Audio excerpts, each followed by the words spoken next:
Good afternoon, Automotive Second Good afternoon, Mr.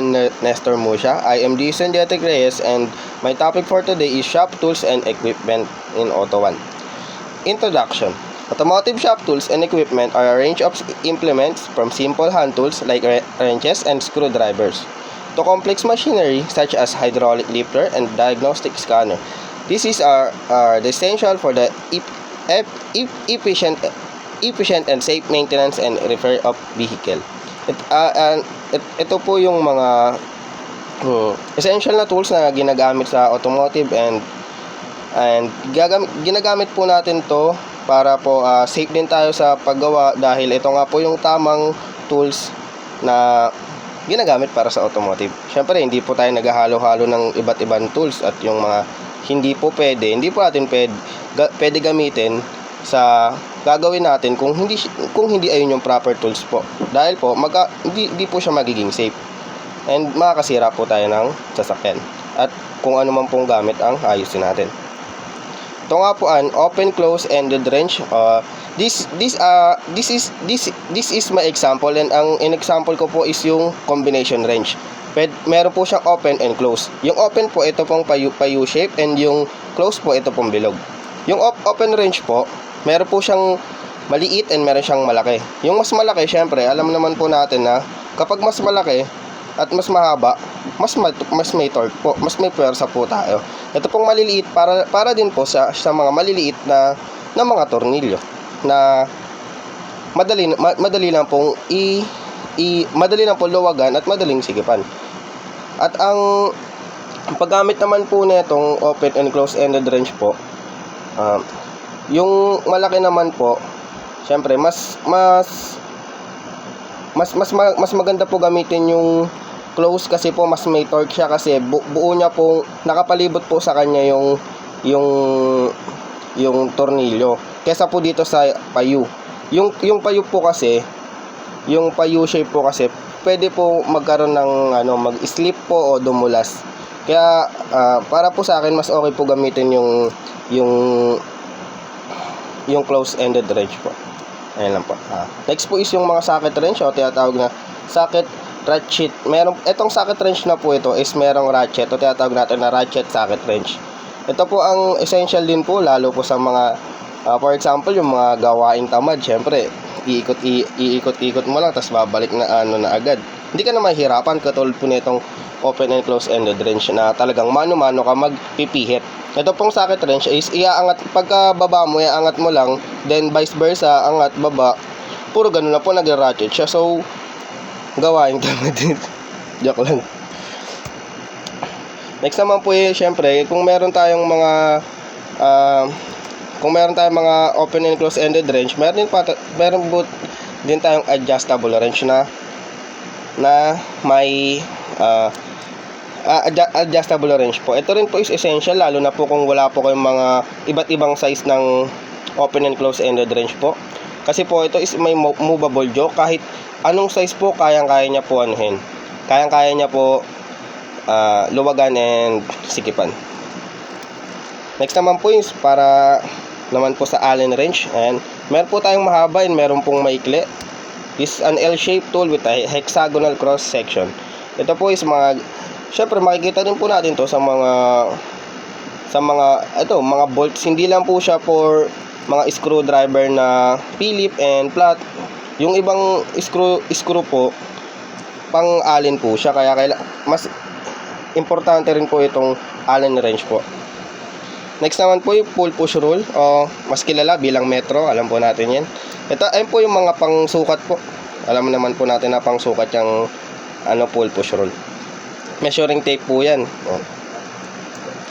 Next naman po, my example is this example ay ang example ko po ay 4 lang na hammers. Isa pong ball peen hammer, yung nasa kaliwa, makikita po natin. Ang next po niyan is yung claw hammer. Yan. Essential po yan. Kahit po sa mga bahay natin, meron yan. Next naman po is yung dead blow hammer. Ito pong kulay orange. And next is yung rubber mallet.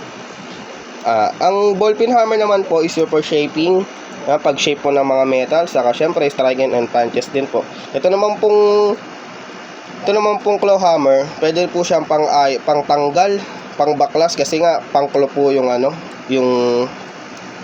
yung dulo niya. Ito pong ano, ito bihira po natin nakikita to, dahil ang kadalasan natin pong nakikita is yung rubber mallet, which is itong nasa dulo, yung itim. Ang bihira po nating makita itong dead blow hammer. Ang dead blow hammer po, kaya tinawag po siyang dead blow hammer, from the word itself, dead. Kung ano po yung pinukpok nyo, hindi na po siya magbabounce. Kung ano yung pinukpok nyo, ayun lang po yung mismong tatamaan. Wala na po iba pang tatamaan na parts po ng sasakyan. Kung ano po yung target nyo na ano, pukpukin, doon lang po siya, hindi po siya magbabounce. Next naman po is yung rubber mallet. Yan. Alam din po natin rubber mallet para po sa pagpupukpok ng mga, siguro pag-aayos po ng mga, kunyari po, sa yung fairings po ng ano, ng sasakyan na yupe, yun, kailangan po natin ng rubber mallet instead po na ballpeen hammer or yung metal na ballpeen hammer o saka metal na claw hammer. Kasi po kapag ayun yung ginamit natin, syempre masisira po yung fairings ng sasakyan. Kaya ang dapat po natin gamitin is yung rubber mallet. Next naman po, syempre, ang torque wrench. Ito po talaga ang pinaka-essential sa lahat. Hindi po pwedeng okay na yung higpit, hindi pwedeng okay na yung ano, kapag nahigpitan mo na, matigas na, okay na yun. Mahal mo, masobrahan ka sa torque. Diba? Meron pong tendency na mabali yung ano natin, yung nuts natin. Ito naman pong torque wrench, meron po siyang tatlong size, isang 1/2, 1/2, 1/4, and 3/8 po. And ito po palang ano, torque wrench, note ko lang, hindi po siya pwedeng pang baklas. Puro pang sikip lang po. Ayun lang po. Next naman po, screwdriver set. Meron po ako dito example na screwdriver set na dalawa po. Isa pong stubby and isa pong yung essential na screwdriver po, which is yung flat screw and yung Phillips screw. Ayan, makikita mo natin, yung flat screw, ayan po, pa-flat po siya, isang diretso lang. Yung Phillips po is pa-cross. Meron pong stubby. Ito pong mga mahaba para sa mga malalalim po yan. Yung mga hindi po abot ng stubby. Yung stubby screwdriver naman po, para po siya sa mga maikli lang. Yung hindi naman po kayang abutin itong mga mahaba. Yan po. Next. Pliers. Yan. Meron po tayong tatlong set ng pliers dito, which is number 1 is combination pliers, number 2 is long nose pliers or needle nose pliers, and the last one is side cutting pliers or cutter na tinatawag po natin. Yung combination pliers naman po, yung meron po siyang pang-cut and meron siyang pang-hold sa mga ano, sa mga parts mo natin, dahil meron po siyang grip o meron po siyang grip na pang-hold po natin sa mga bagay at hindi po siya dudulas. Ito naman pong long nose, meron din po siya pang-cut. Pero may pangkat din po siya and long nose. Ito naman po yung para sa mga hindi rin po natin maabot gamit itong combination pliers, dahil mayroon din po malalalim na ang kailangan na tools natin ay yung long nose po, para mahawakan din po yung tools sa malalalim na part po ng ginagawa po natin. Next naman po yung side cutting pliers. Hindi po siya katulad ng combination and long nose na kaya niya mag-hold ng mga parts natin. Dahil po itong side cutting pliers is for cutting lang po ng mga wires. Ayun lang po. Next is, syempre, importante po para malaman natin kung hindi po natin alam yung sira ng sasakyan, para malaman po natin, scan tool and reader. Tinatawag po nating tablet. Ayun po, isasaksak lang po yan sa computer ng sasakyan and madadiagnose na po natin kung ano po yung sira, kung may sira sa engine o may sira sa ano ba, sa likod, kung saan, sa battery. Basta malalaman po natin kung ano po yung sira sa paggagamit natin ng scan tools o tablet. Ayan, pagdadiagnose po natin. Number naman po is yung last naman po is yung multimeter. Ayan, alam din po natin yan para pang sukat po kung meron po ba siyang karga o may karga o meron po siyang kuryente na dumadaloy dun. Yan, importante din po yan para sa mga nagwo-wiring po. Syempre, the last one is a vehicle lifters o tinatawag po nating jack stand. Meron po ako dito example, yan, jack stand po, na ito pong nasa taas, ito pong nasa baba is yung floor jack. Ito pong dalawa na to, halos lahat po ng example ko, to my presentation po is makikita po natin lahat to sa laboratory natin sa, syempre, saan pa ba? Sa automotive laboratory natin sa school.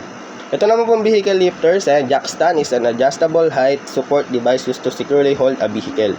Ito po, syempre, ang uunahin po muna natin yung floor.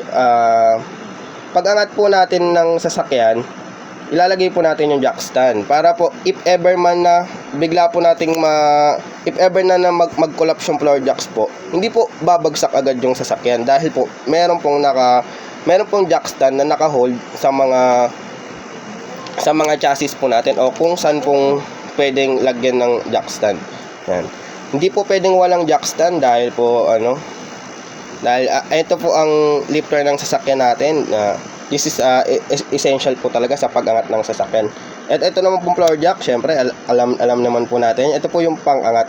Marami pong example ng iba't ibang vehicle lifters po, pero ito po ang pinaka-in-example ko dahil ito po yung ginagamit natin sa ating laboratory. Yung floor jacks, also known as a trolley jack. These have a low profile design, wheels, and a long handle. They are staple in garage and auto shops because they can easily roll under vehicle for lifting.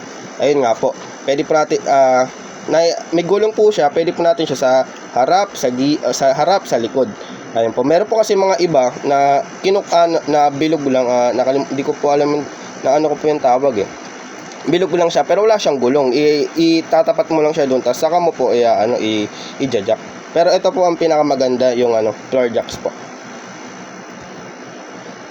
Conclusion naman po, shop tools and equipments are indispensable assets that are fundamental to effective, precise, and safe work.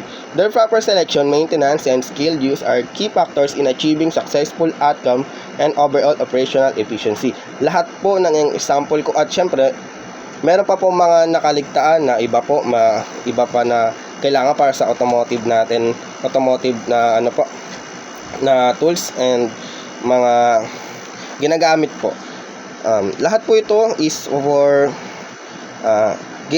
gagamitin po natin ito lahat ginagamit po natin ito lahat para po sa sasakyan. And syempre po bawat tools may mga tamang paggamit po. Syempre kapag gumamit ka ng ibang tools po, hindi na po yung safety. Kaya dapat po kung ano po yung talagang kung ano po yung dapat gamitin sa tools na yun, ayun po yung gagamitin natin. Wag po tayong maghalo-halo and ayun lang po. Salamat.